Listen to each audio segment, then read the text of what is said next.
Welcome to தமிழன் recipe. இன்றைக்கி நம்ம என்ன பார்க்க போகிறோன்னா, ஒரு சூப்பரான சுவையான தக்காளி ரசம் எப்படி செய்கிறது அப்படிங்கிறது தாங்க நம்ம பார்க்க போகிறோம்.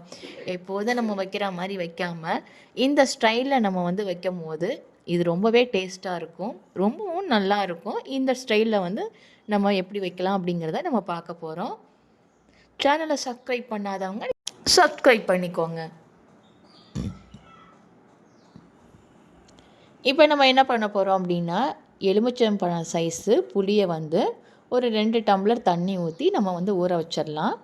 இப்போ தக்காளி வந்து ஒரு 5 4 கூட நம்ம எடுத்துக்கலாம். இந்த மாதிரி சின்ன சின்னதாக கட் பண்ணி மிக்ஸி ஜாரில் நம்ம போட்டுக்கலாம்.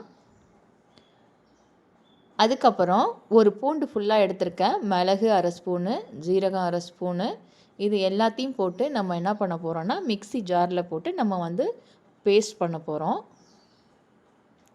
இப்போ ஒரு பேனில் ஒரு ஸ்பூன் எண்ணெய் ஊற்றி கடுகு ஒரு 1/4 டேபிள் ஸ்பூன் போட்டு நம்ம அரைச்சி வச்சுருக்கிறத அது கூட நம்ம போட்டுக்கலாம். இப்போ மஞ்சத்தூள் வந்து ஒரு 1/4 டேபிள் ஸ்பூன் போட்டுக்கோங்க. அது கூட பச்சை மிளகாய் வந்து ஒரு 2 போட்டுக்கோங்க. கருவேப்பிலை கொஞ்சம், கொத்தமல்லி இலை கொஞ்சம், உப்பு ஒரு ஸ்பூன் போட்டுக்கோங்க.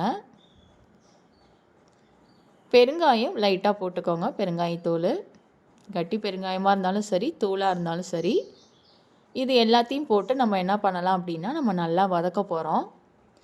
இந்த ரசத்தை வந்து இந்த மாதிரி நம்ம எல்லாத்தையுமே மிக்சியில் அரைச்சி இந்த மாதிரி எண்ணெய் ஊற்றி நம்ம வதக்கி நம்ம செய்யும் போது தனி டேஸ்ட்டாக இருக்கும். எப்போதும் வைக்கிற மாதிரி டேஸ்ட்டாக இல்லாமல் இது டிஃப்ரெண்ட் டேஸ்ட்டு கொடுக்கும். ரொம்பவும் நல்லாயிருக்கும். பச்சை வாசனை போகிற வரைக்கும் நம்ம வந்து வதக்கலாம். இந்த மாதிரி மேலே இந்த மாதிரி வரும்போது நம்ம பபிள்ஸ் வரும்போது நம்ம என்ன பண்ண போகிறோன்னா, நம்ம புளி ஊற வச்சோம் இல்லையா, அதை வந்து நம்ம கரைச்சிக்கலாம். இப்போ அந்த தண்ணியை நம்ம இது கூட நம்ம வந்து மிக்ஸ் பண்ண போகிறோம்.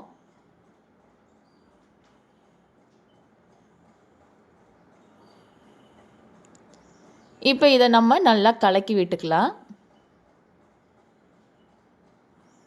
பார்க்கவே ரொம்ப சூப்பராக இருக்குது. இது ரொம்பவே டேஸ்ட்டாக இருக்கும். தக்காளி ரசத்தை இந்த மாதிரி நீங்கள் வச்சு பார்த்தீங்கன்னா ரொம்பவும் நல்லாயிருக்கும். இப்போ 4-5 கொதி வந்ததும் நம்ம இறக்கிடலாம். ரொம்பவும் கொதிக்க விட வேண்டாம், ஏன்னா நம்ம வதக்கிட்டோம். இப்போ ஒரு பாத்திரத்தில் நம்ம மாற்றிக்கலாம். இந்த மாதிரி சாதத்துக்கு நம்ம அப்பளம் ஏதாவது நம்ம வடவம் வச்சு நம்ம சாப்பிடும்போது ரொம்பவே டேஸ்ட்டாக இருக்கும். நீங்களும் ட்ரை பண்ணி பாருங்கள். பிடிச்சிருந்தால் லைக் பண்ணுங்கள், ஷேர் பண்ணுங்கள், சப்ஸ்கிரைப் பண்ணுங்கள்.